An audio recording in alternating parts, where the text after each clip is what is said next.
SRK knowledge foundation संचालित SRK institute of skills एवं centre for social स्टडीज़ના સહયોગથી આયોજિત ગીતા સાનિધ્ય જ્ઞાન સત્ર 49માં સર્વેનું સ્વાગત. ખૂબ સુંદર હરિવંશ રાય બચ્ચનની કવિતાની પંક્તિઓ છે.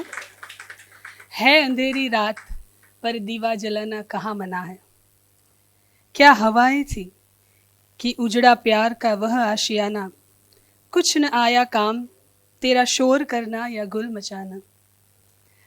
नाश की उन शक्तियों के साथ चलता जोर किसका, किंतु ए निर्माण के प्रतिनिधि तुझे होगा बताना, ए निर्माण के प्रतिनिधि तुझे होगा बताना. जो बसे हैं वो उजड़ते हैं प्रकृति के जड़ नियमों से, जो बसे हैं वो उजड़ते हैं प्रकृति के जड़ नियम से, पर किसी उजड़े हुए को फिर से बसाना कहाँ मना है अंधेरी रात पर दीवा जलाना कहाँ मना है. આટલી સુંદર વાત સાથે આજના સાનિધ્યના જ્ઞાન સત્રની શરૂઆત કરીએ. આજના આપણા વક્તા શ્રી બાલુભાઈ શેલડિયા. એમના વિશે કંઈક વાત કરતાં પહેલાં કંઈક વાંચું છું.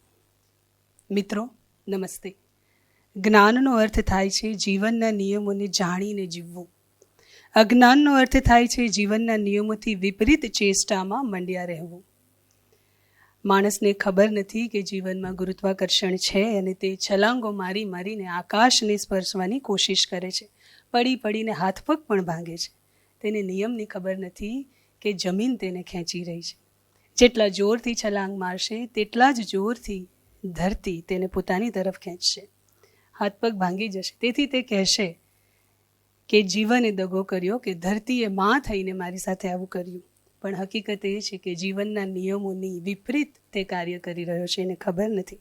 તેથી જ શ્રી કૃષ્ણ કહે છે મા મેકમ શરણમ વ્રજ, બધાને છોડીને મારું શરણું ધર. આ જે લખાણ છે એ લખાણના જે લેખક છે તે આપણી સમક્ષ આજે ઉપસ્થિત છે શ્રી બાલુભાઈ શેલડિયા. તો તાળીઓનો ગડગડાટ કરીને તેમનું સ્વાગત કરીએ. એમના વિશે થોડી હજી લાઈનો કહીશ. એમના વિશે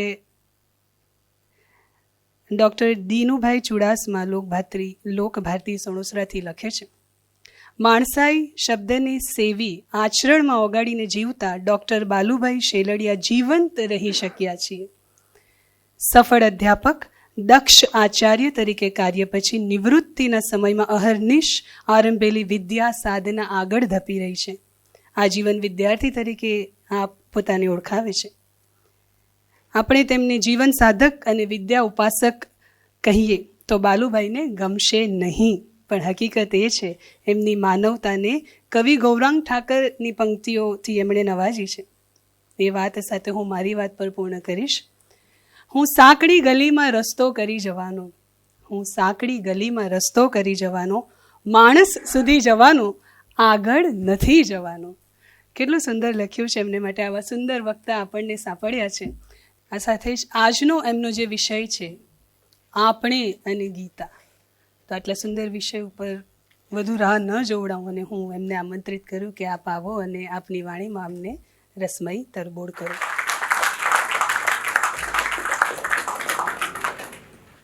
આપણા બધાના હૃદયની અંદર બિરાજમાન એ પરમ ચેતનાને વંદન કરીને આપણે આજના 49માં મણકાના વિષય ઉપર આવીએ.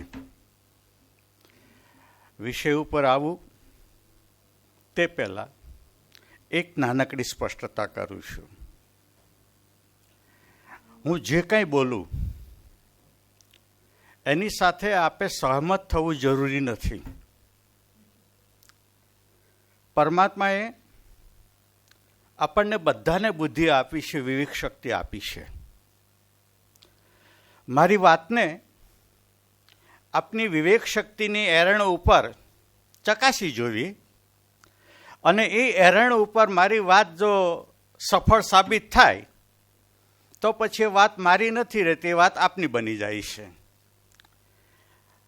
એટલે કેટલાક વિધાનો જરૂર એવા વચ્ચે વચ્ચે આવશે કે જે વિધાનોની સાથે આપણી જે પરંપરાગત ભાવના છે, જે આપણા ડીએનએ બની ગયો છે, એની વિરુદ્ધના એ વિધાનો હશે અને પરિણામે સહમત થવું થોડુંક અઘરું પણ લાગશે. ચાલો આપણે વિષય ઉપર આવીએ. એક પહેલો પ્રશ્ન કરું. આજે સવારે આપણી ઘરે એક ફેરિયો છાપું નાખી ગયો હોય છે અને સાંજ થતા સુધીમાં તો એ છાપું એક પસ્તીનો ભાગ બની ગયો હોય છે. જે છાપું સવારે આપણી ઘરે આવ્યું છે એ સાંજ થતા અપ્રસ્તુત થઈ જાય છે. 5000 વર્ષ પહેલા કુરુક્ષેત્રની યુદ્ધભૂમિ ઉપર યુદ્ધથી પરાંગમુક્ત થયેલા અર્જુનને ફરી વખત યુદ્ધમાં પ્રેરવાને માટે કૃષ્ણે જે અર્જુનને સમજાવવાના પ્રયાસો કર્યા એ આજે 5000 વર્ષ પછી શા માટે આપણે વાંચવા જોઈએ, સમજવા જોઈએ, સાંભળવા જોઈએ? મિત્રો, આઈન્સ્ટાઈન એક એવા વ્યક્તિ છે કે જો આઈન્સ્ટાઈનને આપણે વાંચ્યા હોય તો ગીતા સમજવામાં આઈન્સ્ટાઈન આપણને મોટામાં મોટા પૂરક સાબિત થાય છે. આપણું લોજિક એવું છે કે હોલ વર્લ્ડ ઇઝ ચેન્જેબલ. આખું વિશ્વ પરિવર્તનશીલ છે. તો આ આખું વિશ્વ જે પરિવર્તનશીલ છે, 5000 વર્ષ પહેલાનો તત્કાલીન ભારત અથવા તો તત્કાલીન માનવ સમાજ, એની જે સ્થિતિ હતી, એની જે જીવનશૈલી હતી, એ જીવનશૈલી આજે તો નથી આપણી પાસે. તો 5000 વર્ષ પહેલા કહેલી વાત આજે પ્રસ્તુત કેવી રીતે હોય? આવો એક તર્ક ઘણા મોટા માનવ સમુદાયમાં પ્રવર્તી રહ્યો છે. મિત્રો, આઈન્સ્ટાઈને આપણને એમ કહ્યું કે હોલ વર્લ્ડ ઇઝ ચેન્જેબલ. આખું વિશ્વ સાપેક્ષ છે. આ વિધાન ત્યારે સાર્થક બની શકે કે જ્યારે કશુંક નિરપેક્ષ હોય. થોડોક નીચે આવું. હું બોલું છું એનો અર્થ એ થાય છે કે તમે સાંભળો છો. હું બોલતો હોઉં અને તમે જો સાંભળવા વાળા ન હો તો હું પાગલખાનાનો એક દર્દી હો. હું બોલું છું એનો અર્થ એ થાય છે કે તમે સાંભળો છો. આપણે જ્યારે એમ કહીએ છીએ કે આખું વિશ્વ પરિવર્તનશીલ છે, ત્યારે કશુંક એવું જરૂર છે કે જે અપરિવર્તનશીલ છે. જો એ કશુંક અપરિવર્તનશીલ ન હોય તો જગત પરિવર્તનશીલ છે એ કહેવાને માટે સાર્થક રહેતું જ નથી. મિત્રો, ગીતા જે વાત કરે છે ને, એ વાત જે અપરિવર્તનશીલ તત્વ છે, એ તત્વ તો હકીકતમાં ભાષાથી પર છે, શબ્દોથી પર છે. તર્કના ચીપિયામાં એ પકડી શકાય એવું નથી. પણ કરુણા ભાવે કૃષ્ણ એ તત્વની સામે શબ્દોના માધ્યમથી ઈશારો કરે છે. તેથી યુગ બદલાશે, યુગોની ભાષા બદલાશે, શબ્દો બદલાશે, ભાષા બદલાશે, પણ એના માધ્યમથી જે શાશ્વતતા તરફ ઈશારો છે એ કાયમી ધોરણે એ ઈશારો એક જ રહેવાનો છે. અને એટલા માટે ગીતા આજે પણ એટલી જ પ્રસ્તુત છે. મિત્રો, એક બીજી વાત કરું. આજનો આપણો વિષય છે ગીતા અને આપણે, ગીતા એન્ડ અસ. આ વિષયને થોડોક પહેલા શાબ્દિક રીતે સમજી લઈએ અને પછી મારે જે ગીતાના સંદર્ભે કહેવું છે એ આપને કહું. મિત્રો, આ વિષયમાં 2 શબ્દો અગત્યના છે. પહેલો શબ્દ છે ગીતા. અંતે હું એક શિક્ષક છું. વિદ્યાર્થીને કઈ રીતે સારી રીતે સમજી શકાય એને ક્લિયર, એની આવડત એક સફળ શિક્ષક પાસે સારામાં સારી હોય છે. ગીતા અને આપણે એમાં પહેલો શબ્દ છે ગીતા, અને શબ્દ છે એ તો અવ્યય છે, સંયોજન છે, પાછળના શબ્દની સાથે જોડે છે. અને આપણે મિત્રો આ જે ગીતા શબ્દ છે ને, ક્યારેક ક્યારેક વચ્ચે વ્યાકરણ આવતો મને માફ કરજો. આ ગીતા શબ્દ ગઈ ધાતુમાંથી બનેલો છે. સંસ્કૃતમાં ગઈ ધાતુ છે, પહેલો ગણ પરસ્મય પદ, એનું કર્મણી ભૂતકૃદંત, એનું સ્ત્રીલિંગ પ્રથમા એક વચન, શબ્દ બન્યો ગીતા. અને આ ગીતા શબ્દનું એક્ઝેક્ટલી જો ગુજરાતી ભાષાંતરમાં ગુજરાતીમાં કહેવાનું હોય તો ગવાયેલી. આગળ આપણે 15મો અધ્યાય વાંચતા હતા ને, ત્યારે એમાં છેલ્લા પુષ્પિકા આવી હતી.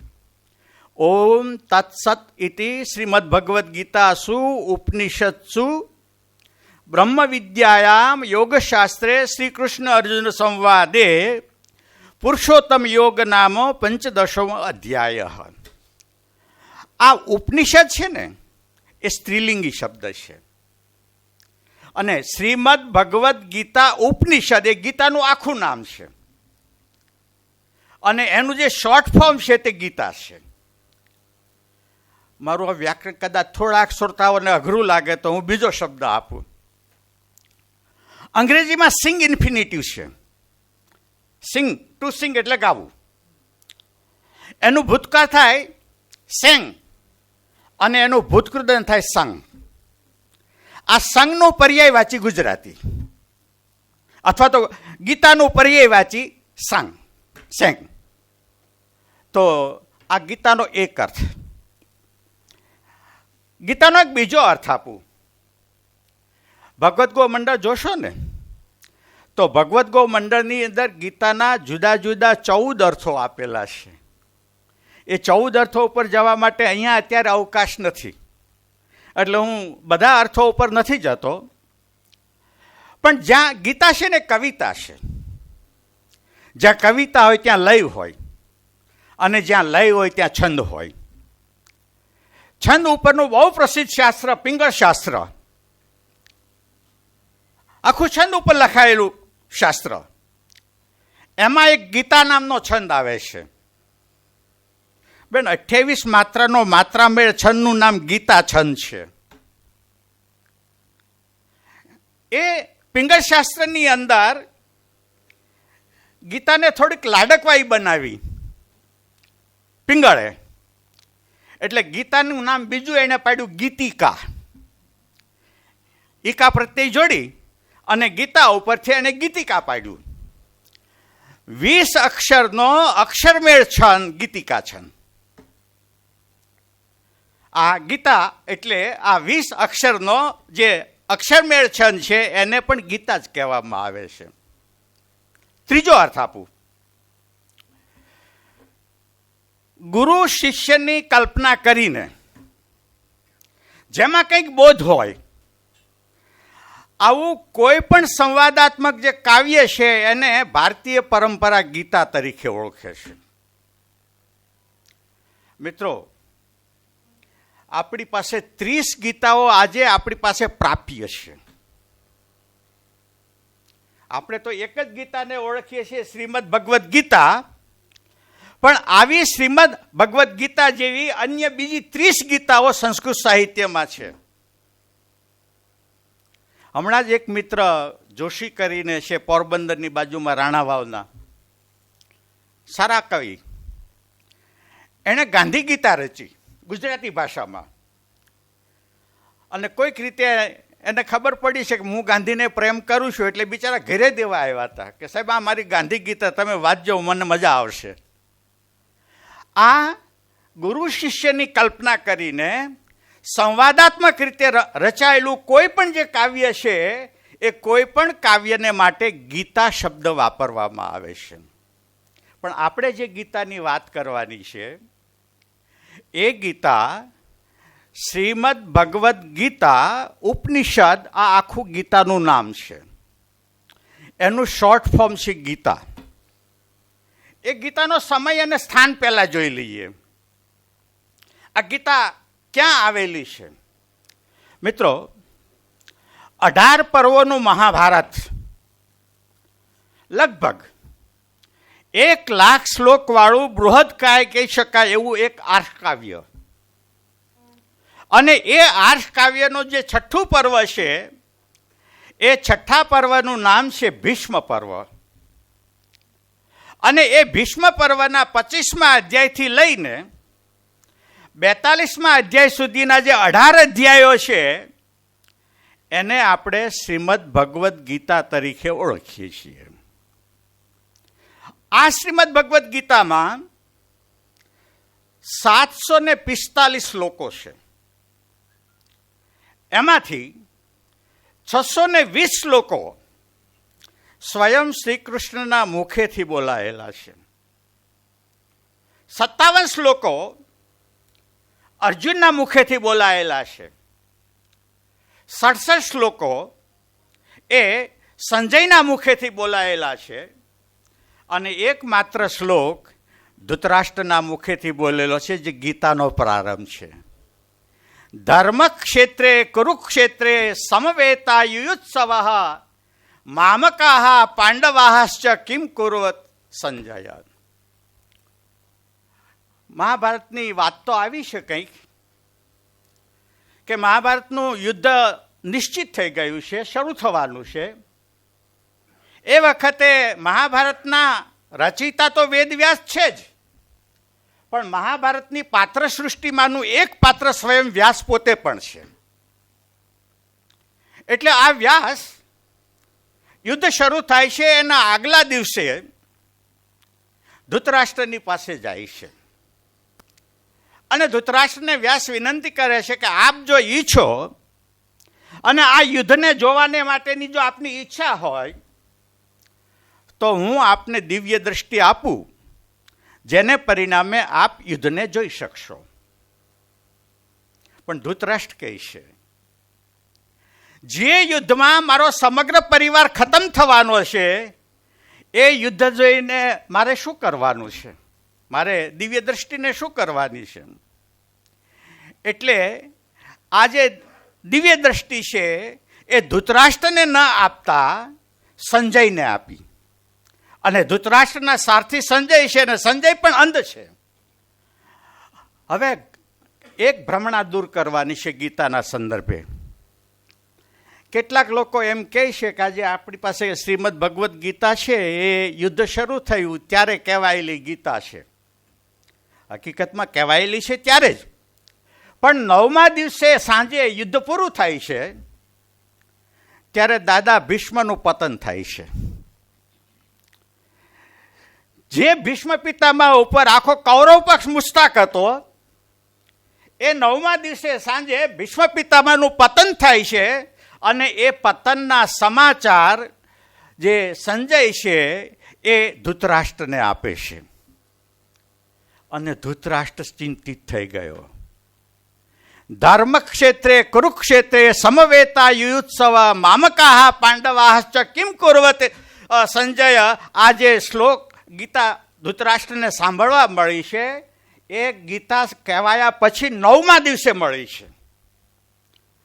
પણ આપણે પરંપરાગત રીતે માનનારા માણસો છીએ એટલે આપણી ઘણી બધી પરંપરામાં આપણી ગેરસમજો છે. એમાંની આ એક ગેરસમજ છે.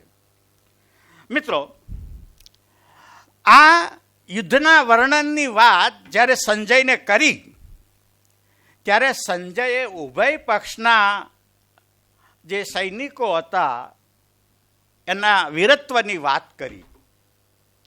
અને એમાં વિવિધ યોદ્ધાઓની વાત કરતા કરતા જે સંજય છે એ અર્જુન આગળ આવે છે. એનો સંજયનો જે કેમેરો છે એ અર્જુન ઉપર સ્થિર કરે છે.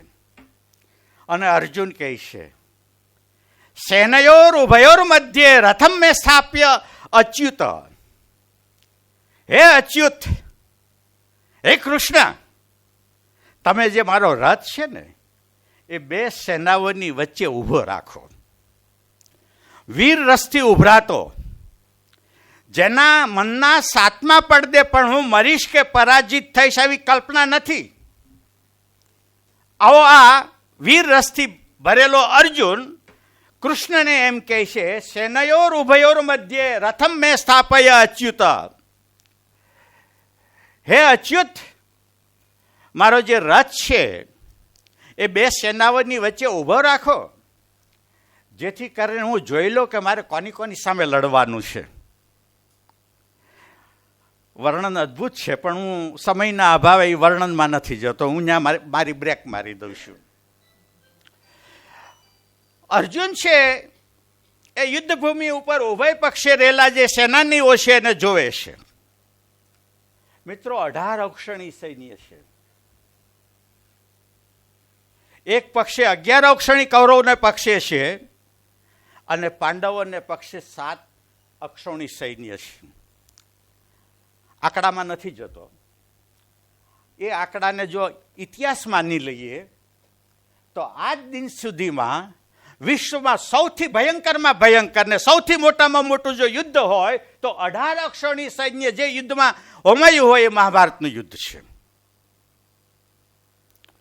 આ મહાભારતના યુદ્ધમાં પાંડવ ઉભય પક્ષના સૈનિકોને જોવે છે તો બંને પક્ષે પોતાના સગા સંબંધીઓ છે, પોતાના મિત્રો છે, પોતાના ગુરુ છે, દ્રોણાચાર્ય છે, પોતાના વડીલ દાદા ભીષ્મ પિતામહ છે.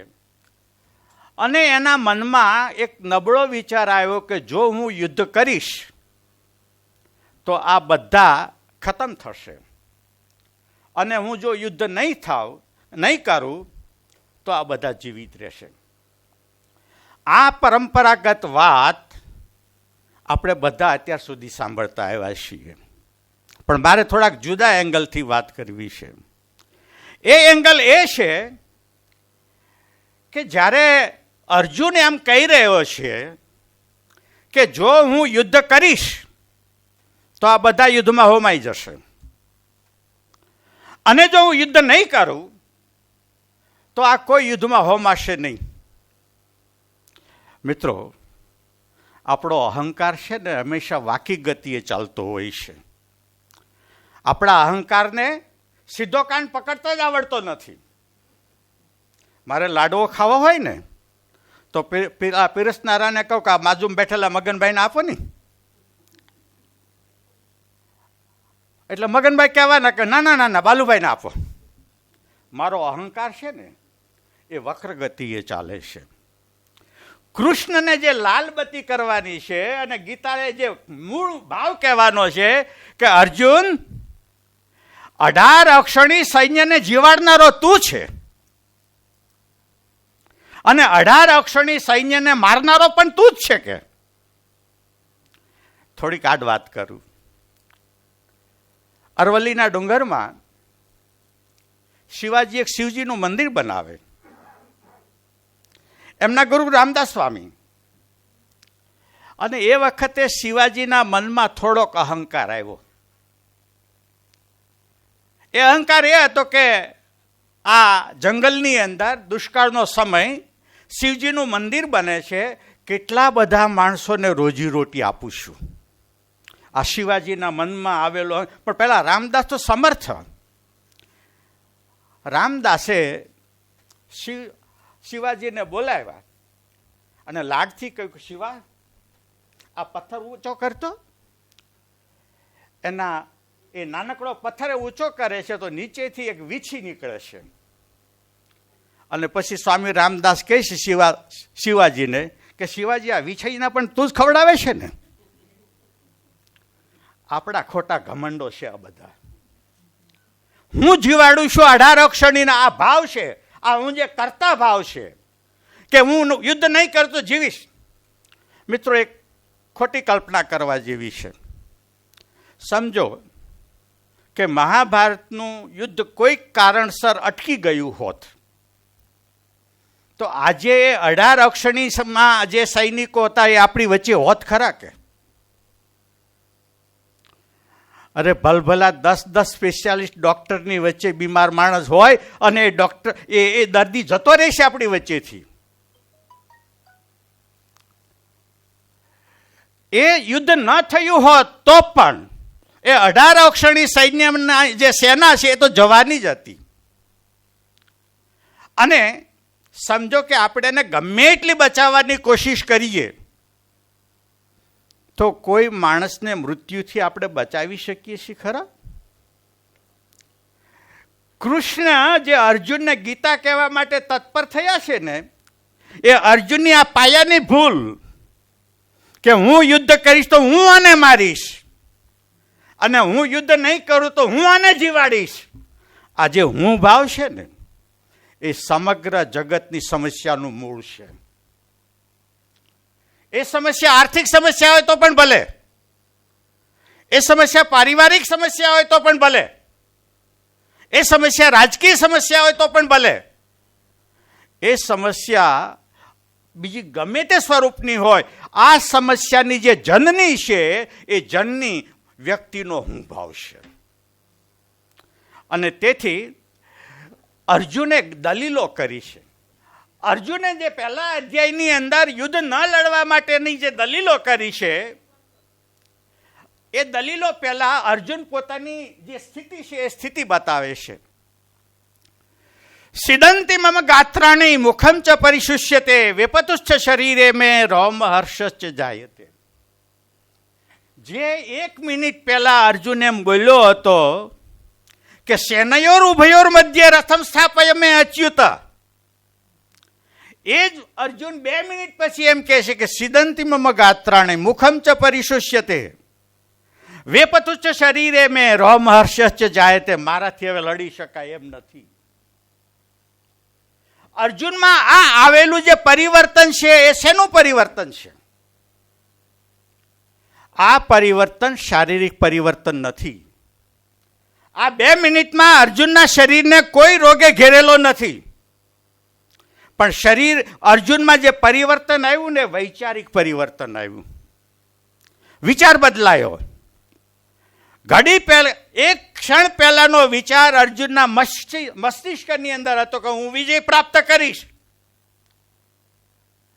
એ વિચારની જગ્યાએ નબળો વિચાર આવ્યો અને નબળો વિચાર આવતાની સાથે જ એનું શરીર છે એને સાથ આપતું બંધ થયું.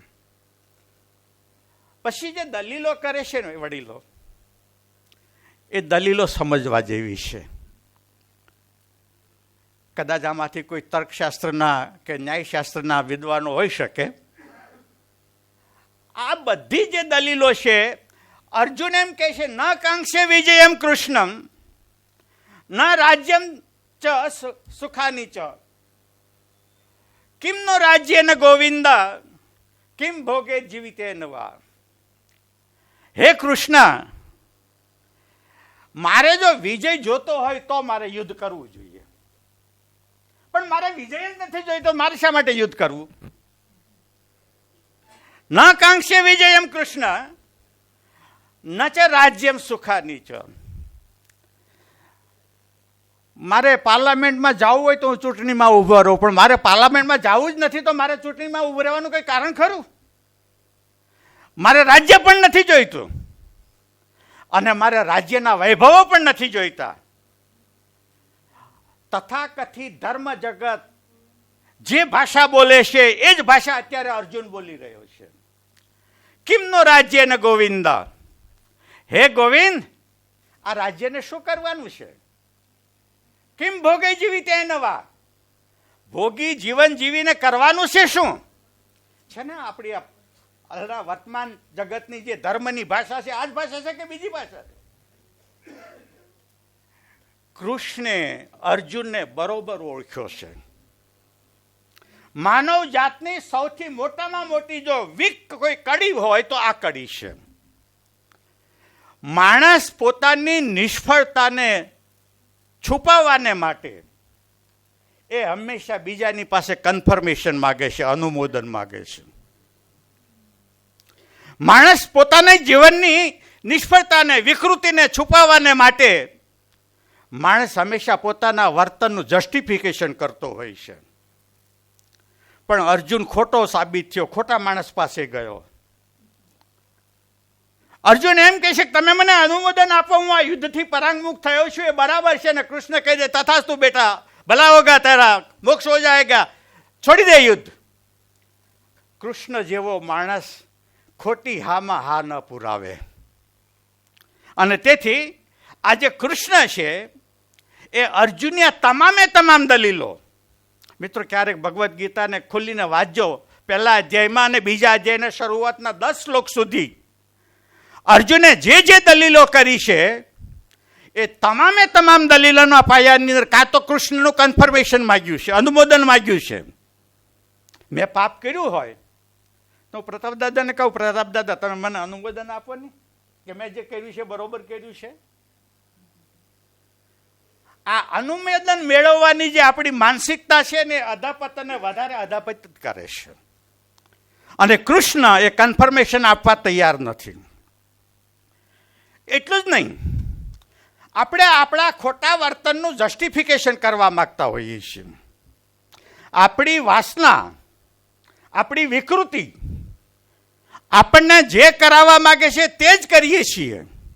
અને પછી આપણે લોજિક ઊભું કરીએ છીએ કે આ જે મેં કર્યું છે ને બરોબર કર્યું છે. મિત્રો, માણસ છીએ અધપતન થાય ન થાય એવું નહીં, પણ જ્યારે અધપતનને પ્રતિષ્ઠાના જભા પહેરાવવામાં આવે ત્યારે આ જે અધપતન છે ને એ અધપતનની પરાકાષ્ઠા છે.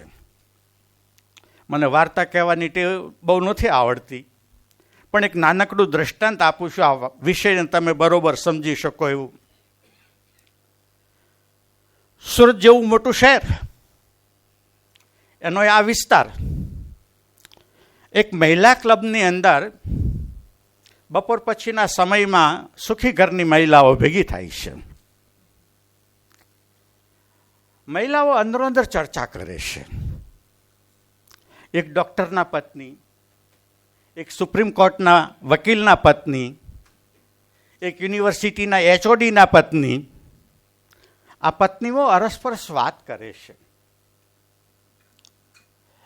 પેલા વકીલના પત્ની ડૉક્ટરના પત્નીને ગૌરવ સાથે કહે છે કે મારા હસબન્ડની તો હું શું વાત કરું કે 12 વર્ષ સુધી રાહ જોઈ હોય ને 12 વર્ષને અંતે કેસ બોર્ડ ઉપર આવ્યો હોય અને જે દિવસે મુદત હોય ને તે દિવસે મારા હસબન્ડ બ્રીફ ભૂલીને જ જાય,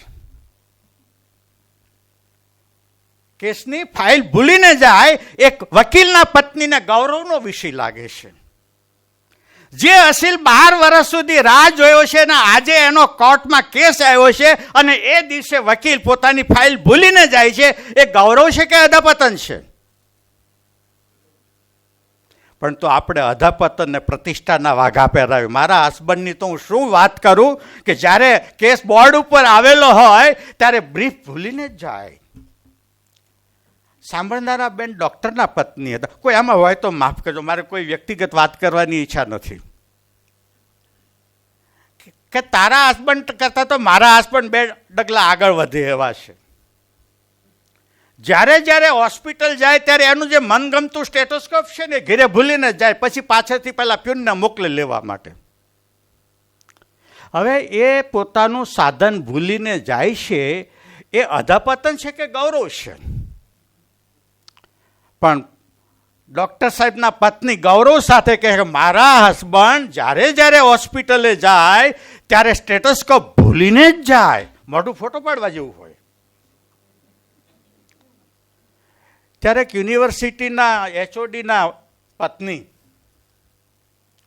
કે તમારા પતિ તો એટલા જ ભૂલકણા છે, પણ મારા પતિની શું વાત કરું છું કે હું એક વખત મોલમાં ખરીદી કરવા માટે ગઈ હતી અને ખરીદીમાંથી બહાર નીકળી ને ત્યારે મને મારા હસબન્ડ મળ્યા અને મને પૂછ્યું કે કોઈક જગ્યાએ તમને જોયા હોય એવું લાગે છે.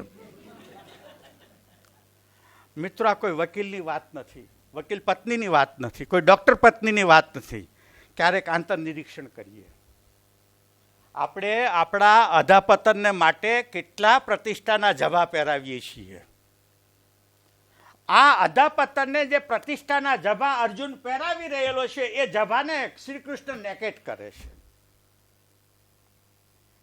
મિત્રો, ગંભીર વાત ઉપર આવું છું, જરાક મને સમજવાનો પ્રયાસ કરજો. હું પરંપરાગત કથાકારની જેમ કોઈ વાત નહીં કરી શકું. જગતભરની અંદર આજે લગભગ નાના મોટા કહી શકાય એવા 300 ધર્મો છે અને તમને હિસ્ટોરિકલ સત્ય સાથે વાત કરવા માંગુ છું કે જેટલા રાજકીય યુદ્ધો નથી થયા એના કરતા વધારે યુદ્ધો ધર્મને નામે થયા છે. હવે ધર્મ યુદ્ધ થવા માટે છે કે યુદ્ધ શાંત કરવા માટે છે? આપણે જેને ધર્મ ધર્મ કરીએ છીએ, ધર્મ છે કે અધર્મ છે, એ આપણે નિર્ણય કરવાની જરૂરિયાત છે. આ જે વાત છે તે 300 ધર્મ છે, અથવા આખું દર્શનશાસ્ત્ર આપણે લઈએ. ભારતમાં કુલ 9 દર્શનો વિકાસ પામ્યા છે: સાંખ્ય અને યોગ, ન્યાય અને વૈશેષિક, પૂર્વ મીમાંસા અને ઉત્તર મીમાંસા, જૈન દર્શન, બૌદ્ધ દર્શન અને ચારવાક દર્શન. આ 9 દર્શનો ભારતીય પરંપરામાં વિકાસ પામ્યા છે અને વિશ્વના અન્ય દેશોમાં પણ બીજી વિચારધારાઓ વિકાસ પામી છે. આ બધા ધર્મોની સામે, આ બધા દર્શનશાસ્ત્રોની સામે, આ બધી જ ફિલોસોફીની સામે મૂળભૂત પ્રશ્ન કયો છે? જગતનો કોઈ પણ ધર્મ હોય તો એ જગતના ધર્મની સામે મોટામાં મોટો જો કોઈ પ્રશ્ન હોય તો દ્વંદ્વ એ મોટામાં મોટો પ્રશ્ન છે. ન સમજાય તો જરાક સમજવા પ્રયાસ કરજો. સત્ય એક જ છે. સત્ય અનંત છે. અનંત એટલે અનેક નહીં, એન્ડલેસ. સત્ય એક જ છે અને એ સત્ય એન્ડલેસ છે, અંત વગરનું છે. અસત્ય દ્વૈત છે અને આ દ્વૈતની અનુભૂતિ આપણને ત્રૈત સ્વરૂપે થાય છે. 3 શબ્દો આપું તમારી સામે: જ્ઞાતા, જ્ઞેય અને જ્ઞાન. આ ત્રિપુટી. આ જે દ્વૈત છે એ દ્વૈતની અનુભૂતિ, આ દ્વૈતનો અનુભવ આપણને 3 તરીકે થાય છે. સમગ્ર ધર્મ જગતની સામે આ દ્વૈતને અદ્વૈતમાં રૂપાંતરિત કરવું એ ધર્મની મૂળભૂત સમસ્યા છે. એ પછી ચાહે હિન્દુ ધર્મ હોય, એ ઇસ્લામ ધર્મ હોય, એ ખ્રિસ્તી ધર્મ હોય, એ બૌદ્ધ ધર્મ હોય કે જૈન ધર્મ હોય, કોઈ પણ વિશ્વનો ધર્મ હોય, આ તમામ ધર્મોની સામે આ જે દ્વૈત છે એ દ્વૈતને અદ્વૈતમાં રૂપાંતરિત કરવી આ ધર્મ જગતની સામે મોટામાં મોટું લક્ષ્ય છે. મિત્રો, આ જે મેં 3 આગળ શબ્દો વાપર્યા, જ્ઞાતા, જ્ઞાન અને જ્ઞેય. જ્ઞાતા એટલે જાણનારો અને જ્ઞેય એટલે જાણવા યોગ્ય અને જ્ઞાન એટલે જાણેલું. સહેજ મગજને સૂક્ષ્મ બનાવજો. આ છેડેથી જ્ઞાતા વિલીન થાય અને પહેલા છેડેથી જ્ઞેય વિલીન થાય, માત્ર જ્ઞાન બચે, માત્ર હોવું બચે, માત્ર શુદ્ધ ચેતના બચે. આ જગતનું અંતિમ પગથિયું છે, ધર્મનું અંતિમ પગથિયું છે અને પ્રત્યેક ધર્મનું આ અંતિમ લક્ષ્ય છે.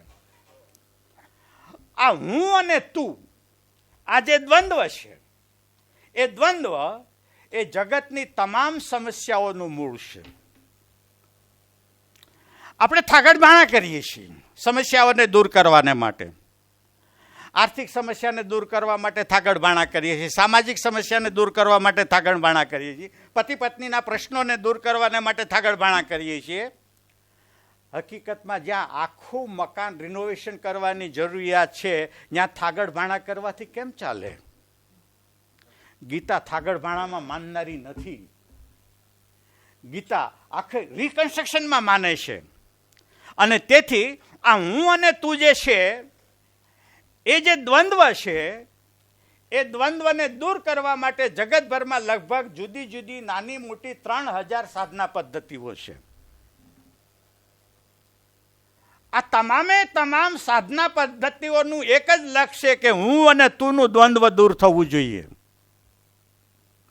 મિત્રો, આ હું અને તું બંને સાપેક્ષ છે. બાળક જ્યારે જન્મે છે ને ત્યારે તો એકદમ નિર્દોષ હોય છે, કોરી પાટી હોય છે. સમયની રેખામાં એ બાળક જેમ જેમ આગળ વધે છે તેમ તેમ 7 વર્ષની ઉંમરે આવતા આવતા એ બાળકની અંદર અહંકારનો ફણગો ફૂટી ચૂકે છે. અને 14 વર્ષની ઉંમરે એ અહંકારનો જે ફણગો છે ને એ પરિપક્વ થઈ જાય છે.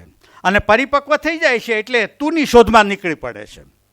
ઓપોઝિટ સેક્સનું જે આકર્ષણ છે ને એના પાયાની અંદર મૂળ આ દાર્શનિક વાત છે. એટલે આ જે હું છે એ તું હોય તો જ હું હોઈ શકે, તું ના હોય તો હું ના હોઈ શકે. આ બંને સાપેક્ષ છે. લોજિકની ભાષા વાપરું, હું હોઉં તો જ તું હોય, તું હોય તો જ હું હોય, હું નથી તો તું નથી, અને તું નથી તો હું નથી. મિત્રો, એક કલ્પના કરો, હું પણ નથી તમે પણ નથી તો હોય હું પછી? જેને માટે બુદ્ધે શૂન્ય શબ્દ વાપર્યો, જેને માટે શંકરાચાર્ય બ્રહ્મ શબ્દ વાપર્યો. આ દ્વંદ્વમાંથી દ્વંદ્વાતીત થઈને આપણે શૂન્ય થવાનું છે. આ ધર્મ જગતનું અંતિમ લક્ષ્ય છે.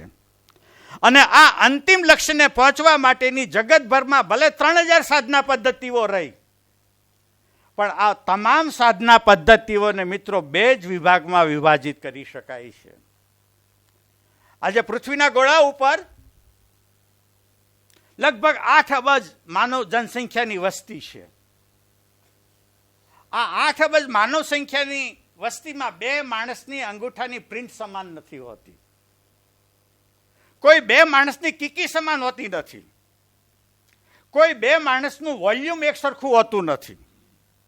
કોઈ 2 માણસની એક સરખી સમાન ચાલ હોતી નથી. આટલી વિભિન્નતા જગતમાં છે. ઇવન માણસ તો બહુ આગળ વધેલી ચેતના છે. રસ્તે ચાલ્યા જતા એક નાની કાંકરી પકડીએ ને તો એના જેવી બીજી કાંકરી આખું જગત ફેંદી વળીએ નહીં મળે. આ જગતની વિભિન્નતા છે. અને આ વિભિન્નતાની અંદર હું અને તું વચ્ચેનું જે દ્વંદ્વ છે, હું અને તું વચ્ચેનું જે ડિફરન્સ છે, એ ડિફરન્સને આપણે દૂર કરવો છે. મિત્રો, શ્રી કૃષ્ણને મારી દ્રષ્ટિએ વાત કરું છું, કદાચ વિદ્વાનો સહમત ન થાય એની જુદી વસ્તુ છે. પણ કૃષ્ણને સૌથી ભાવતી જો વાનગી હોય ને તો એ વાનગીનું નામ છે સાંખ્ય યોગ. શ્રીમદ ભગવદ્ ગીતાનો 2જો અધ્યાય. અને આ જે સાંખ્ય યોગ છે ને એ સાંખ્ય યોગ છે શું? આ હું અને તુંના દ્વંદ્વને દૂર કરવા માટેનો રાજમાર્ગ છે. આ રાજમાર્ગ કઈ રીતે કામ કરે છે? હુંને એટલો વ્યાપક કરીએ, એટલો વ્યાપક કરીએ, એટલો સૂક્ષ્મ કરીએ કે વ્યાપક થયેલો મારો જે હું છે એમાં તું સમાઈ જાય. અને તું સમાઈ જતાની સાથે તું ખરી પડેલ આપોઆપ હું ખરી પડે. આ હું અને તું ગયા પછી જે બચે છે તે શુદ્ધ ચેતના બચે છે. આને શ્રીમદ ભગવદ્ ગીતા બીઈંગ કહે છે, અસ્તિત્વ કહે છે. આ બુદ્ધનો માર્ગ, ધ્યાનનો માર્ગ, આ સાંખ્યયોગનો માર્ગ છે. આ સાંખ્યયોગના માર્ગ દ્વારા આ હુંને વ્યાપક કરીને તુને ખેરવી નાખવાનો, અને તુને ખેર્યા પછી હું આપોઆપ કરી જાય છે. આપણે શુદ્ધ ચેતના બચી છે. મિત્રો, થોડીક તમને કલ્પના આવે એટલા માટે ઉદાહરણ આપું છું. એક કોમન કોચમાં 500-600 કિલોમીટરની મુસાફરી કરીને આપણે આવ્યા હોઈએ, સખત થાકી ગયા હોઈએ, ઘરે આવ્યા હોઈએ, અને ધર્મપત્નીએ સરસ મજાનું સ્વાદિષ્ટ ભોજન કરાવ્યું હોય, આકંઠ ભોજન કર્યું હોય, થાકી ગયા હોઈએ અને પથારીમાં પડતાની સાથે ઘસઘસાટ ઊંઘી જઈએ. ડીપ સ્લીપ, નો ડ્રીમ. આપણે જ્યારે ઘસઘસાટ ઊંઘતા હોઈએ છીએ ત્યારે આપણે કોઈના પત્ની હોઈએ છીએ? આપણે જ્યારે ઘસઘસાટ ઊંઘતા હોઈએ છીએ ત્યારે આપણે કોઈના પતિ હોઈએ છીએ? આપણે જ્યારે ઘસઘસાટ ઊંઘતા હોઈએ છીએ ત્યારે આપણે કોઈના બોસ હોઈએ છીએ? આપણે જ્યારે ઘસઘસાટ ઊંઘતા હોઈએ છીએ ત્યારે આપણે કોઈના ગુલામ હોઈએ છીએ? તેથી તો પતંજલિએ કીધું યોગસૂત્રની અંદર કે આ સમાધિ જેવી જ ઊંઘ એ બીજી અવસ્થા છે, પણ મર્યાદા એ છે કે ઊંઘ છે એ પ્રકૃતિદત્ત છે, માનવ સાધનાનું પરિણામ નથી. માણસ ઈચ્છે તો જાગૃત અવસ્થામાં ડીપ સ્લીપમાં જેમ માણસ શૂન્ય થઈ શકે એમ જાગૃત અવસ્થામાં પણ માણસ શૂન્ય થઈ શકે છે. મિત્રો, હું કલ્પનાની વાત નથી કરતો, વાસ્તવિકતાની ધરતી ઉપર ઊભો રહીને વાત કરું છું. આ ધ્યાનનો માર્ગ છે. બીજો માર્ગ, આપણા મનુષ્યના જે વ્યક્તિત્વો છે એ વ્યક્તિત્વને એડલર જેવા મનોવૈજ્ઞાનિકો વ્યક્તિત્વને બે વિભાગમાં વિભાજિત કરે છે, અને કૃષ્ણે પણ એ વ્યક્તિત્વને અનુમોદન આપ્યું છે. કૃષ્ણ પહેલા થયેલા છે, એટલે કૃષ્ણની ભાષા એડલરની ભાષા કરતાં થોડીક જુદી ભાષા છે. બે જ પ્રકારના આપણા વ્યક્તિત્વો હોઈ શકે. કાં તો હું અંતર્મુખી હોઈ શકું અને કાં તો હું બહિર્મુખી હોઈ શકું. જે માણસનું વ્યક્તિત્વ અંતર્મુખી છે એ અંતર્મુખી વ્યક્તિત્વનો પોતાનો અહંકાર પીગળવા માટેનો જે રાજમાર્ગ છે એ રાજમાર્ગ એને માટે સાંખ્ય માર્ગ છે, ધ્યાનનો માર્ગ છે. અને જેનું વ્યક્તિત્વ બહિર્ગામી છે એ બહિર્ગામી વ્યક્તિત્વ ધરાવનારા વ્યક્તિના હુંને પીગાળવા માટેનો જે બીજો રસ્તો છે તે બીજા રસ્તાનું નામ છે પ્રેમ માર્ગ. આ બે જ સાધના પદ્ધતિઓ છે. જગતમાં ત્રીજી સાધના હતી નહીં, છે નહીં ને હશે પણ નહીં. આ ફંડામેન્ટલ જગતનું જે સર્જન થયું છે, સર્જનના પાયાની અંદર માનવ વ્યક્તિત્વની આ વિશેષતા છે.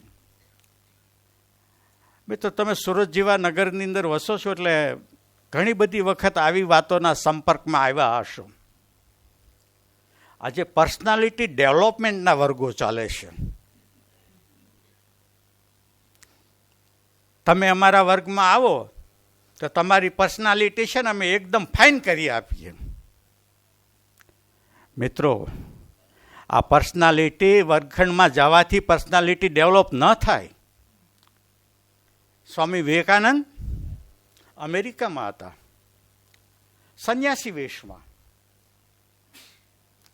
4-5 જુવાન છોકરાઓએ સંન્યાસીને જોઈને હસવા લાગ્યા. ક્યાં સ્વામી વિવેકાનંદ અને ક્યાં 4 ભટુરિયાઓ? સ્વામી વિવેકાનંદ એમની પાસે સામેથી હસતા મોઢે જાય છે. એમના ખભા ઉપર હાથ રાખીને પ્રેમથી વાત કરે છે કે બેટા, હું જે દેશમાંથી આવું છું ને એ દેશની પર્સનાલિટી દરજીને હજામ ઊભી નથી કરતો. એ દેશમાં તો પર્સનાલિટી ઋષિ ઊભી કરે છે. પેલા 4 યુવકો શરમાઈ ગયા. સ્વામીજીની પ્રતિભા, નમસ્કાર કરે છે. આ વ્યક્તિત્વ છે શું? આપણે વ્યક્તિત્વ કહીએ છીએ. વ્યક્તિત્વ વિકાસ કરો, વ્યક્તિત્વ વિકાસ કરો. આ પર્સનાલિટી એ મનોવિજ્ઞાનનો વિષય છે. સર્વસ્વીકૃત કહી શકાય એવી એક વ્યાખ્યા એડલરે પર્સનાલિટીની આપી, વ્યક્તિત્વની આપી. આ વ્યક્તિત્વ છે શું? તો આ વ્યક્તિત્વ એ વ્યક્તિની બૌદ્ધિક મસ્તિષ્કની, ભાવાત્મક હૃદયની અને કર્માત્મક હાથ-પગની શક્તિ, આ ત્રણેયનું સંગઠિત અને ગત્યાત્મક સ્વરૂપ છે જે વ્યક્તિના વર્તનને દિશાને આકાર આપે છે. આ વ્યક્તિત્વ જેને આપણે કહીએ છીએ એ અહંકારને પીગાળ્યા વિના ખરેખર જેને આપણે વ્યક્તિત્વ કહીએ છીએ એ વ્યક્તિત્વ વિકાસ પામી શકતું નથી. એટલા માટે આજે ગીતાની સામે જે મેઇન લક્ષ્ય છે, અર્જુને જે યુદ્ધ ન લડવા માટેના કારણો રજૂ કર્યા, જે જસ્ટિફિકેશન રજૂ કર્યું, જે કન્ફર્મેશન રજૂ કર્યું, એ કન્ફર્મેશનને કૃષ્ણ સ્વીકારતા નથી. એક જુદા આયામથી વાત કરું. મિત્રો, કોઈ માથા ઉપર ટોપી નહીં ઓઢતા. હું જે કહીશ તે મારી સમજણ મુજબ જ. મારી સમજણ ખોટી હોઈ શકે પણ હું ખોટો નથી. આજે કેટલા બધા પ્લેટફોર્મ ઉપરથી કેટલી બધી વાતો થાય છે.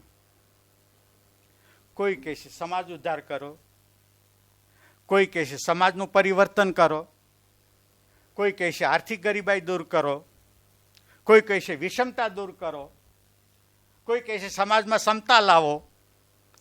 એ પછી રાજકીય પ્લેટફોર્મ હોય તોય ભલે, સામાજિક પ્લેટફોર્મ હોય તોય ભલે, અને ધાર્મિક પ્લેટફોર્મ હોય તોય ભલે. હવે કલ્પના કરો કે અર્જુન ભાગી ગયો હોત, યુદ્ધ ન કર્યું હોત, તો અર્જુને જે કંઈ કર્યું હોત એ સાચું કર્યું હોત. મિત્રો, ખોટી ફૂટપટ્ટીથી ક્યારેય સાચું માપ આવી શકે ખરું? જે થર્મોમીટરને પોતાને તાવ આવી ગયો હોય એ થર્મોમીટર તાવને માપી કેમ શકે? જે શબ્દકોશની અંદર જ જોડણી દોષ હોય એ જોડણી દોષને સુધારવા ક્યાં જાવો? કૃષ્ણની અંડરલાઈન વાત સમજવા જેવી છે. આટલા પ્રબુદ્ધો તમે મારી સામે બેઠા છો ને, જરૂર આપણે સમાજ સેવા કરીએ, એ ખરાબ વસ્તુ નથી. પણ હું જો મારી વ્યક્તિગત જીવનને રૂપાંતરિત કર્યા વિના જો હું સમાજ સેવા કરતો હોય તો એ મારી સમાજ સેવા મારા અહંકારનું આભૂષણ હશે. હું મારા જીવનનું રૂપાંતરણ કર્યા વિના હું સોશિયલ રિફોર્મેશનની વાત કરતો હોઈશ તો એ માત્ર વાત જ રિફોર્મેશનની હશે, એ મારા અહંકારનું આભૂષણ હશે. આજે સમાજ આ રૂબાય છે અહંકારના આભૂષણોથી. આ અહંકારના આભૂષણોમાંથી મુક્ત થવાને માટે કૃષ્ણ અર્જુનને કહે છે, સૌથી પહેલા તું તારી જાતને બદલ. મિત્રો, પહેલા અધ્યાયમાં અર્જુન એમ કહે છે, સિદંતિ મમ ગાત્રાણી મુખમ ચ પરિશુષ્યતિ વેપતુશ્ચ શરીરે મે રોમહર્ષ ચ જાયતે. એનો એ અર્જુન 18મા અધ્યાયમાં કહે છે, નષ્ટો મોહ સ્મૃતિ લબ્ધ્વા ત્વત્પ્રસાદાત મયાચ્યુત સ્થિતોસ્મિ ગત સંદેહ કરીશે વચનમ તવ. આ ધ્રુજનારો અર્જુન અને કરીશે વચનમ તવ, એ અર્જુનનું શરીર તો એનું એ છે પણ મન આખું બદલાઈ ગયું છે. આ મનના ટ્રાન્સફોર્મેશન વિના આપણે જે કાંઈ કરીએ છીએ એ હકીકતમાં એ આપણી શક્તિનો અપવ્યય છે. મિત્રો, ઘણું બધું ગીતા ઉપર બોલી શકાય એમ છે, પણ અંતે એટલું જ કહું કે 18મા અધ્યાયમાં 2 શબ્દો કૃષ્ણે અર્જુનને માટે વાપર્યા છે. એક વાચક તરીકે મને ઈર્ષા પણ થાય છે કે જો શ્રી કૃષ્ણ આ શબ્દો અર્જુનને માટે વાપરી શકતા હોય તો એ શ્રી કૃષ્ણ એ શબ્દો આપણે માટે કેમ ન વાપરી શકે? ઇષ્ટોસી, પ્રિયોસી, આવા 2 શબ્દો કૃષ્ણ અર્જુનને માટે વાપરે છે. હે અર્જુન, તું મને વાલો લાગે છે. હે અર્જુન, તું મારા માટે પ્રિય છે. એક મુફલીસ પોલિટિશિયનનો કાગળ આવ્યો હોય ને તો આખી સોસાયટીમાં બતાવવા નીકળી પડીએ, જો સંસદ સભ્યનો કાગળ મારા ઉપર આવ્યો. આટલા વામન આપણે છીએ. એની સામે અર્જુનને કહે છે, કૃષ્ણ કહે છે, ઇષ્ટોસી, પ્રિયોસી, તો મને મારે વાલો લાગે છે. પણ શા માટે કૃષ્ણને આ કહેવું પડ્યું?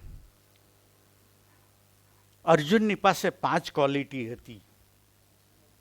એ ક્વોલિટી જો આપણે આ વ્યક્તિગત આપણા જીવનમાં નિર્માણ કરી શકીએ તો તો આજે પણ કૃષ્ણ આપણને કહેવા તૈયાર છે, ઈષ્ટોસી પ્રિયોસી. આ 5 ક્વોલિટી માટે ક્યારેક ભવિષ્યમાં તક મળે ત્યારે મને બોલાવજો. બાકી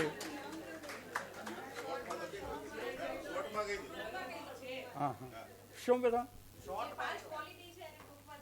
અચ્છા,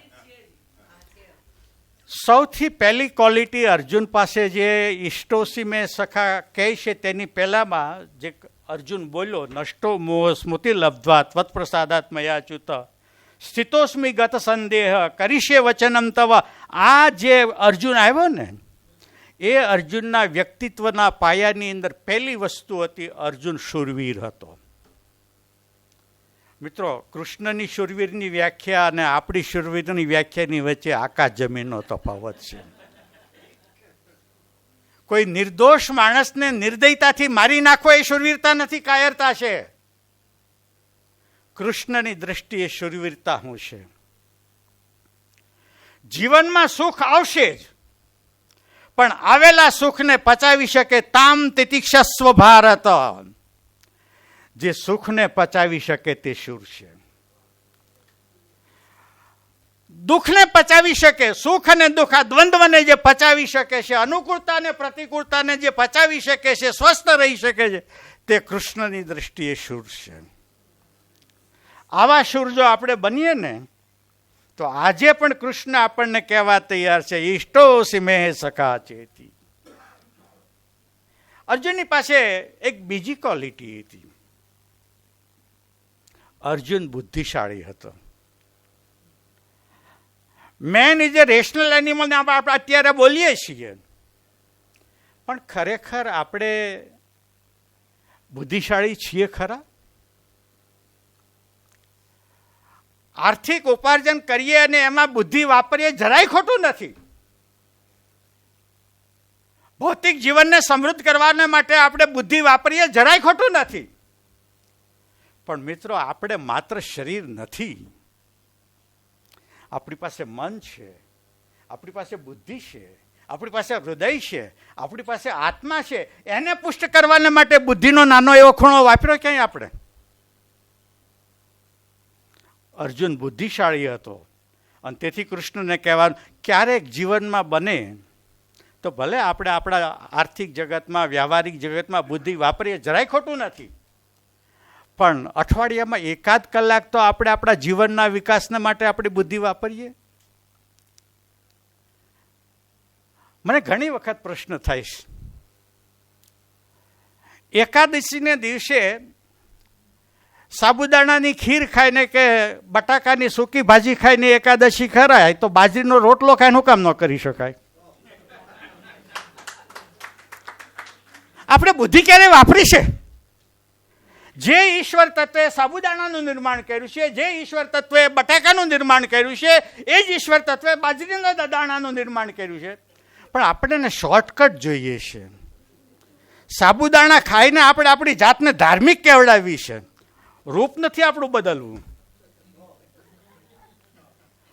આ જે મૂળ વાત છે, અર્જુન બુદ્ધિશાળી હતો. આ બુદ્ધિ વાપરીએ. આપણા ધાર્મિક જગતમાં બુદ્ધિએ દેવાળું કાઢ્યું છે. મિત્રો, આપણી નીતિમત્તાના પાયામાં બુદ્ધિ છે, આપણી સગુણ ઉપાસનામાં બુદ્ધિ છે, આપણે જે યજ્ઞોને નામે ધતિંગ કરીએ છીએ એમાં બુદ્ધિ છે, આપણે જેને ધર્મ કહીએ છીએ એ ધર્મમાં બુદ્ધિ છે. કદાચ તમે મને નાસ્તિક કહેવા લાગશો. હું નાસ્તિક નથી, હું પરમ આસ્તિક છું. આ બુદ્ધિશાળી જે વ્યક્તિત્વ છે ને, એના માટે ગીતા છે, એને માટે કૃષ્ણ છે, ઈષ્ટોસી મેં સખા ચેતી. અને અર્જુનની પાસે એક ત્રીજી ક્વોલિટી હતી. એ ક્વોલિટી એ હતી કે અર્જુનની પાસે જે છે એ ત્રીજી ક્વોલિટી, એ અર્જુનની પાસે અર્થ પાવિત્ર અને કામ પાવિત્ર હતું. બહુ મોટી વાત છે. મહાત્મા ગાંધીએ સાધન શુદ્ધિ દ્વારા જે વાત કરી, એ જ વાત કૃષ્ણે આ અર્થ પાવિત્ર અને કામ પાવિત્રની વાત કરી છે. મિત્રો, અર્જુનનું વ્યક્તિત્વ ઉર્વશીના પ્રસંગે જોઈએ તો ખ્યાલ આવે કે કઈ હાઈટ ઉપર હતો. જે ઉર્વશી સામેથી પ્રસ્તાવ લઈને આવી છે, આઈ લવ યુ, અને ત્યારે અર્જુન કહે છે, ઉર્વશી તું જે કુળમાં જન્મ પામી છે ને, એ કુળમાં મારી મા કુંતી જન્મી છે, તેથી તું મારી માતા થવાને માટે લાયક છે. આ કામ પાવિત્ર.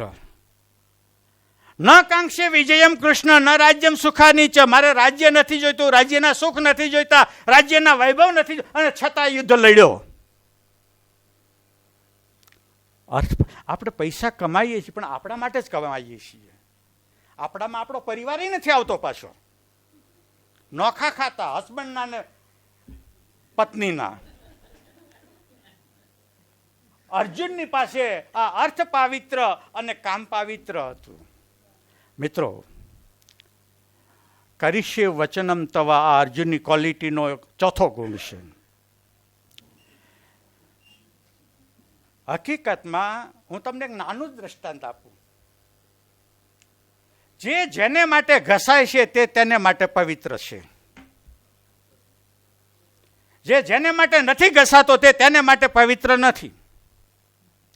એક કોઈ ફિલ્મી એક્ટરનો ડ્રેસ લાખો રૂપિયાની કિંમતનો હોઈ શકે, એમાં સાચા હીરા જવેરા ટાકેલા હોઈ શકે, એ આર્થિક દ્રષ્ટિએ મૂલ્યવાન હોઈ શકે, પણ એ પવિત્ર નથી. મારી માતાનો જૂનો સાડલો તૂટી ગયેલો હશે, લોન્ડ્રીમાં ધોયેલો નહીં હોય, સાંધાવાળો હશે, પણ મારી માતાનો સાડી મારા માટે પવિત્ર છે, કારણ કે મારી માતા મારા માટે ઘસાય છે. જે કૃષ્ણને માટે ઘસાય છે તે કૃષ્ણને માટે પવિત્ર છે. આવી ક્વોલિટી જો આપણે નિર્માણ કરી શકીએ ને તો ગીતા આપણને સમજાશે. મિત્રો, છેલ્લી એક જ વાત કરું છું. આપણી પાસે અક્ષર જ્ઞાન હોય એટલે ગીતા સમજાઈ જાય આવું ભ્રમમાં રહેવાની જરૂરિયાત નથી. ગીતાને સમજવાના બે જ મૂડીની જરૂરિયાત છે, કાં તો ધ્યાન અને કાં તો પ્રેમ. આપણે નિર્હેતુ કોઈને પ્રેમ કરી શકીએ છીએ. જેને આપણે ઓળખતા નથી, જેની સાથે આપણો કોઈ સંબંધ નથી, આવા માણસની સાથે પ્રેમ ભર્યો વ્યવહાર કરી શકીએ છીએ. જો આ પ્રેમની મૂડી હશે તો ગીતા આપણી આગળ હૃદય ખુલ્લું કરશે.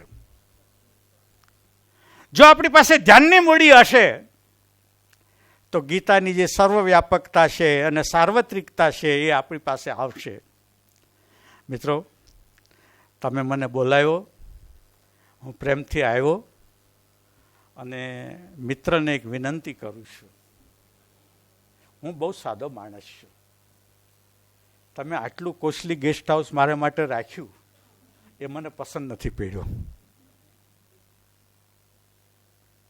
તેમ છતાં તમે તમારો આતિથ્ય સત્કાર યોગ્ય રીતે અદા કર્યો એ તો વાત ગૌણ છે, પણ આ સંસ્થા દ્વારા ગીતા સઘન રીતે વચાય, ગીતાનું સઘન રીતે પારાયણ થાય, ગીતા જીવનમાં ચરિતાર્થ થાય, એવી બધી પ્રવૃત્તિ જો આ સંસ્થા કરશે તો ઈશ્વરની મોટામાં મોટી પૂજા ગણાશે. આભાર.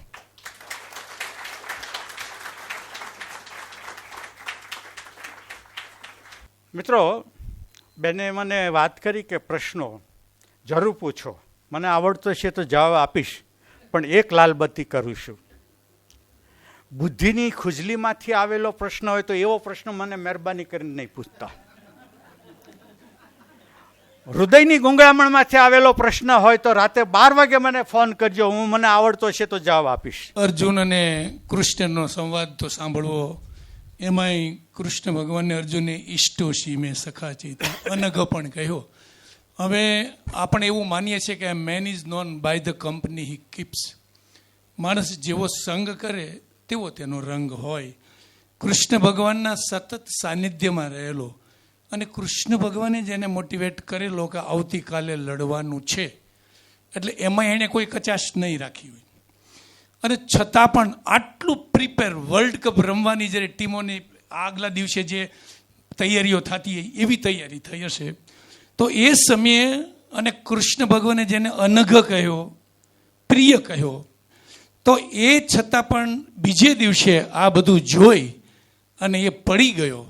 સિદંતી મમ ગાત્રાણી મુખંચ પરિશુષ્યતિ વેપથુષ્ય શરીરે મેં રોમ હર્ષશ્ચ જાય. તે આ બધું જે થયું તે ખરેખર કૃષ્ણ ભગવાનને પણ આવું અપેક્ષિત હશે કે આવું થઈ પણ શકશે, તો એની કંઈ પૂર્વ તૈયારી એને કરી હશે, અથવા તો અર્જુન એ આપણા એક માનવનો એક પ્રતિનિધિ બનીને ગમે તેટલો મહાન આગળ માણસ હોય છતાં પણ તેનું પતન થઈ શકે છે અને એ પડી શકે છે, અને પડી શકે ત્યારે પણ ઊભો થવાની ક્ષમતા જે કૃષ્ણમાં છે તે તેમના દ્વારા કરાવી શકે. તો આજના સંદર્ભમાં પણ આપણે પણ ઘણી જગ્યાએ આપણે જેમ કીધું તેમ આપણે સમજેલા વિદ્વાન આપણે બધા જ છીએ, છતાં પણ આપણી પણ પડી જવાની શક્યતાઓ તો ખરી કે નહીં? એક નાનકડો સમસ્યા કૃષ્ણના પક્ષે નથી, સમસ્યા અર્જુનના પક્ષે છે. સૌથી વધારે અગત્યની વાત તમને કહું, આપણા મગજમાં જે ભગવાનની કલ્પના ઘૂસી ગઈ છે ને, એ કલ્પના પાયામાંથી ભૂલ ભરેલી છે. ક્યાં વિરોધાભાસ છે? એક બાજુ આપણે પરમાત્માને સર્વવ્યાપક કહીએ છીએ, સર્વત્ર કહીએ છીએ, સર્વદા કહીએ છીએ. એ તત્વને કોઈ એક આકારમાં પૂરી શકાય ખરું? આપણો ભગવાન એટલે જેમ પેલા કુંભારે માટલું બનાવ્યું, એમાં જગતનો રચયિતા સર્જક, એને આપણે ભગવાન કહીએ છીએ. મોટો શાસક હોય, દેશના વડાપ્રધાન હોય, એની જગ્યાએ દુનિયાના વડાપ્રધાન હોય, એને એવા રૂપને આપણે ભગવાનનું રૂપ આપ્યું છે. મિત્રો, એ ભગવાનની કલ્પના બાલિશ કલ્પના છે. પરમાત્મા ઉર્જા સ્વરૂપ છે. અર્જુને જો આપણે મગજમાં પણ કૃષ્ણ એટલે દેવકી અને વસુદેવનું જ માત્ર સંતાન, કૃષ્ણ એટલે માત્ર કંસને મારનારું જ એક વ્યક્તિત્વ, આવો જો આપણો કૃષ્ણનો કન્સેપ્ટ હોય તો આપણો કન્સેપ્ટ પાયામાંથી ખોટો છે. કૃષ્ણ કોણ છે? જરૂર એ દેવકી અને વસુદેવના સંતાન છે, પણ શરીરધારી હોવા છતાંય એ અશરીરી છે. શરીર દ્વારા પ્રગટ થાય છે, આપણી સ્થૂળ આંખો જોવે છે, પણ વાસના શૂન્ય ચૈતન્ય છે. અને વાસના શૂન્ય જે ચૈતન્ય છે એ સર્વવ્યાપક છે. એ સર્વવ્યાપકતાની જો અર્જુનને અનુભૂતિ થઈ હોત ને તો આ ભૂલ ન કરત.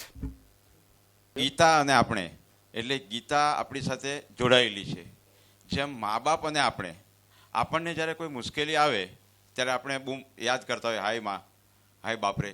તો એવી રીતે જ્યારે મુશ્કેલી કે સમસ્યા આવે ત્યારે આપણે ગીતાને કેમ યાદ કરી શકતા નથી? અને જો કેમ આપણને યાદ આવતા નથી ગીતાજી? અને જો યાદ કરવા આવી મુશ્કેલીમાં તો આપણે શું કરવું જોઈએ? મિત્રો, આ એક બોટલ છે, સમજો કે 200 ml ની બોટલ છે. હવે આમાં આપણે 250 ml પાણી નાખવું હોય તો હમાઈ શકશે ખરું? 200 ml માં 200 ml જ પાણી હમી શકાય, એથી વધારે સામી શકાય નહીં. તમારી જે વાત છે હું સમજી શકું છું કે જ્યારે આપણા જીવનમાં સમસ્યા આવે છે ત્યારે એ સમસ્યાનું સમાધાન લેવાના માટે આપણને ગીતા કેમ યાદ નથી આવતી? કૃષ્ણ કેમ આપણને યાદ આવતા નથી? મિત્રો, આપણી ચેતના એટલી નિમ્ન સ્તરની છે કે એ સમસ્યાના ઉદ્ગાતા, સમસ્યાને દૂર કરનારી જે પરમ ચેતના છે એ ચેતનાને સમજી શકે એટલી ચેતના આપણી પાસે નથી. એક્ઝિસ્ટન્સ ફોર લાઈફ, આપણી આસપાસ જે કાંઈ જડ કે ચેતન છે એ ચેતનના ટોટલ સરવાળાને આપણે અસ્તિત્વ કહીએ છીએ. મારી પાસે સમયની મર્યાદા હતી એટલે ગીતા અને આપણે વિષય છે એટલે આપણે એટલે કોણ? આમાં કેટલાક ભાષાના શિક્ષકો હશે. હું પ્રથમ વાચક પુરુષવાચક સર્વનામ હું, એનું બહુવચન થાય અમે. દ્વિતીય પુરુષવાચક સર્વનામ તું, અને એનું બહુવચન થાય તમે. આ અમે અને તમે, આ બંનેનો જે સરવાળોનો એ આપણે. પરંપરાગત રીતે આપણે ગુજરાતી ભાષામાં જન્મ્યા છીએ એટલે આપણે બોલીએ છીએ, ચાલીએ છીએ, બરોબર છે, પણ શબ્દનો કન્સેપ્ટ આપણા મગજ ઉપર નથી આવતું.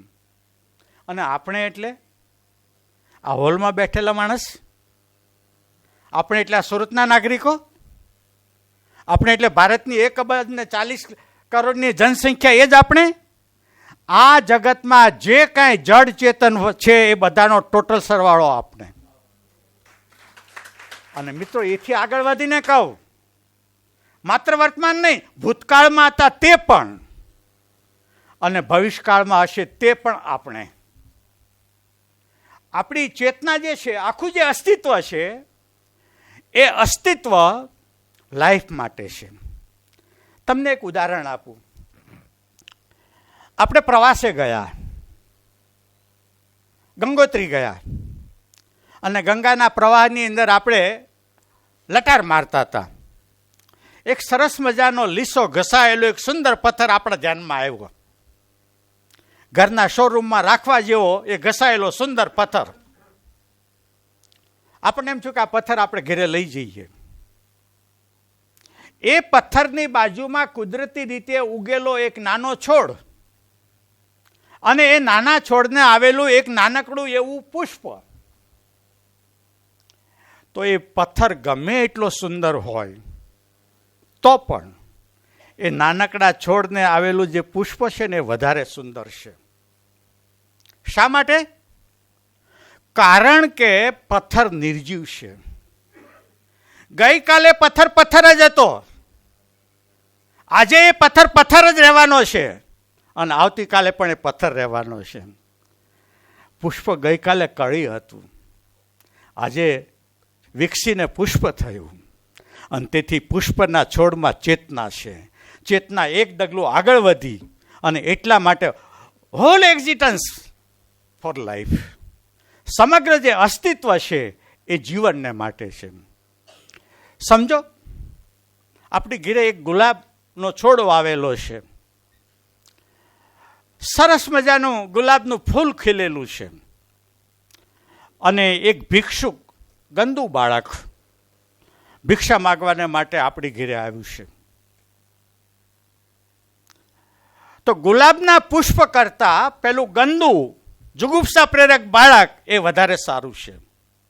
કારણ ગુલાબમાં જે ચેતના છે એ ચેતના કરતા બાળકમાં રહેલી જે ચેતના છે એક ડગલું આગળ વધી ગયેલી છે.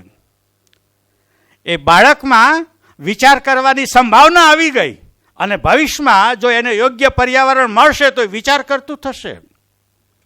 મિત્રો, તાજમહાલ વિશ્વની 7 અજાયબીમાંની ભલે એક અજાયબી મહાન છે, એમાં કોઈ સવાલ નથી, પણ એક તાજા જન્મેલા બાળકની આંખમાં જે સૌંદર્ય છે ને, એ સૌંદર્ય તાજમહાલમાં નથી.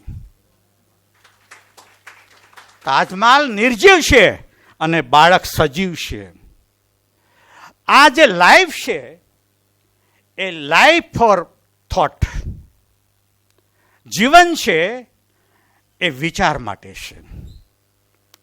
એક પરિશ્રમ કરતો નિર્બુદ્ધ માણસ છે, તો માણસ જ, એનું કોઈ રીતે હું અપમાન કરવા માંગતો નથી, પણ એની બાજુમાં એક બુદ્ધિની ટોચ ઉપર બિરાજમાન આઈન્સ્ટાઈન બેઠેલા છે.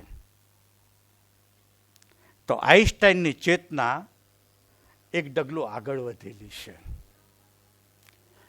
જે આઈન્સ્ટાઈને આખા પદાર્થ વિજ્ઞાનની દિશા બદલી નાખી, એ આઈન્સ્ટાઈન ગમે તેટલા બુદ્ધિશાળી હોય, પણ એ આઈન્સ્ટાઈનની બાજુમાં જો બુદ્ધ બેઠા હોય ને, તો એ બુદ્ધની આગળ આઈન્સ્ટાઈનની કોઈ વેલ્યુ નથી. કારણ કે આઈન્સ્ટાઈનની બુદ્ધિ પદાર્થને સમજી છે, અને બુદ્ધની જે તત્વ છે એ ચેતનાને સમજ્યું છે, અને આ ચેતના એ માણસનું પરમ લક્ષ્ય છે. આ સ્થિતિએ મિત્ર જ્યારે આપણે પહોંચશું ને ત્યારે કોઈને કહેવું નહીં પડે કે સમસ્યા આવી, સમસ્યા જ નહીં આવે. ગીતાનું એક વાક્ય છે, પ્રત્યવાયો ન વિદ્યતે. જીવનમાં કંઈ આગળ વડીલ પૂછતા હતા કે તમને કાંઈ મુશ્કેલી પડી નથી ને? આટલું બધી સાનુકૂળતા પછી જો મુશ્કેલી પડી હોય તો મારા નસીબ. ચાલો,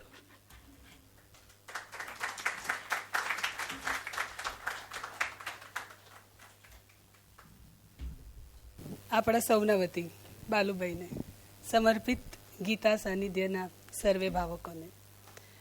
હું અને તું ઓગળીને બનીએ આપણે, ધ્યાન કરીને પ્રેમ કરીએ કે પ્રેમ કરીને ધ્યાન, ધ્યાન કરીને પ્રેમ કરીએ કે પ્રેમ કરીને ધ્યાન. વ્યાપી જઈએ વિશ્વમાં એ રીતે, વ્યાપી જઈએ વિશ્વમાં એ રીતે, થઈ જઈએ શૂન્ય, જુદા થઈ શકીશું ક્યાં હું અને તું. ભલે કરે ને કોઈ સરવાળા બાદબાકી કે ભાગાકાર, આકાર નિરાકાર કરીએ, બચીશું ક્યાં હું અને તું. થઈએ મીઠાની ગાંગડી માત્ર, વહી જઈએ ગીતા રૂપી વહેણમાં, ઓગળી જઈએ પછી ક્યાં રહે હું તું, તું હું, અમે કે તમે, બની રહીએ આપણે. ધ્યાન કરીને પ્રેમ કરીએ કે પ્રેમ કરીને ધ્યાન. Thank you. ઘણા વખતે એવા હોય કે શબ્દ અલંકારોનો આડંબર હોય, ઘણા વખતે એવા હોય કે બહુ જોર જોરથી બોલીને શું કહેવાય હાથો અને ભાવ અંગીમાંથી ઇમ્પ્રેસ કરવા માંગતા હોય. પણ ઘણા વખતે એવા હોય કે એ જે દિશામાં વહે છે એ દિશામાં આપણે જઈએ છીએ. આજે આપણે ભાષા અને અલંકારનું ઉત્તમ લેવલ જોયું, સાથે સૂક્ષ્મ રીતે છેક નીચેથી વિચારવાનું કેવી રીતે એ પણ શીખ્યું. આનાથી વધારે મને કંઈ કહેતા આવડતું નથી, એટલે માત્ર તાળીઓનો ગડગડાટ કરીને બાલુભાઈનો આભાર માનીએ એટલો ઓછો છે. 22મી જૂન શનિવારે સાંજ ક્યાંય જશો નહીં, નોંધી લેજો તમારા કેલેન્ડરમાં, અને બની શકે તો સાથે પરિવારને લઈને આવજો.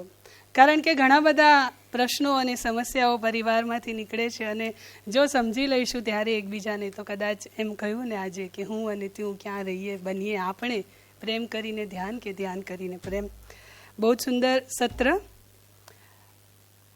પ્રત્યક્ષ અને પરોક્ષ રીતે સંકળાયેલા તમામનો આભાર માનીએ. બાલુભાઈનો સવિશેષ ફરીથી આભાર માનીએ. આપણને ભાવ જગતમાં વહેતા કરવા માટે તાળીઓનો ગડગડાટ કરીએ. Thank you so much.